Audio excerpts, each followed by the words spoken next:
Dumarami na rin ang mga biyahero sa mga pantalan. Handa naman daw ang Coast Guard sa pagdagsapa ng pasahero sa mga darating na araw.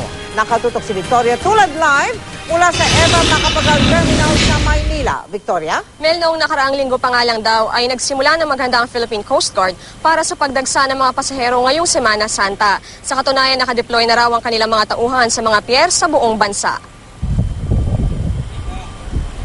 Alas 8:30 pa ng gabi ang alis ng barko ni na Annalyn patungong Dumaguete. Pero alas 3 pa lang daw ng hapon ay nasa Eva Macapagal Terminal na sila rito sa Maynila.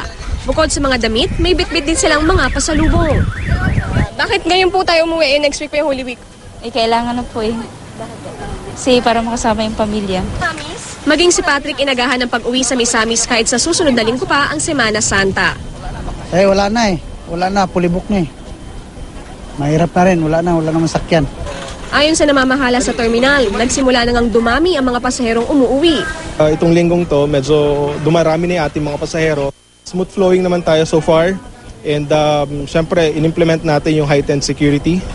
Noong nakaraang Semana Santa, may 80 to 90,000 na mga katao raw ang dumating sa iba't ibang pier sa buong bansa para umuwi sa kanilang mga probinsya. Ngayong taon, inaasahang madaragdagan ang bilang na ito ng 10%. Handa naman daw ang Philippine Coast Guard sa pagdagsa ng mga pasahero.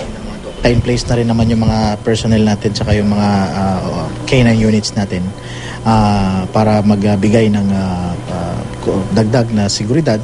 Nasa 6,000 raw ang bilang ng ipinakalap na personnel sa buong bansa. Meron ding 10,000 volunteer ng Coast Guard Auxiliary Unit. Maglalagay din umano ng mga passenger assistance center sa bawat port. Ang mga lugar na inaasahang dadagsain ng mga uuwing kababayan at mga turista ay ang Batangas, Rojas, Caticlan, Puerto Galera, Bohol at Cebu.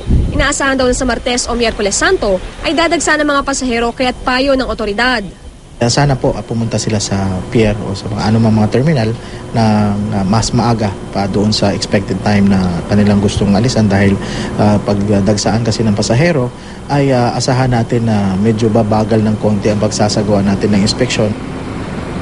Mel, paalala pa sa mga pasahero, bawal pong magdala ng matutulis na bagay, explosives, droga at alak. Sa mga may katanungan naman, maaaring tumawag sa Philippine Coast Guard hotline na 0917-724-3682.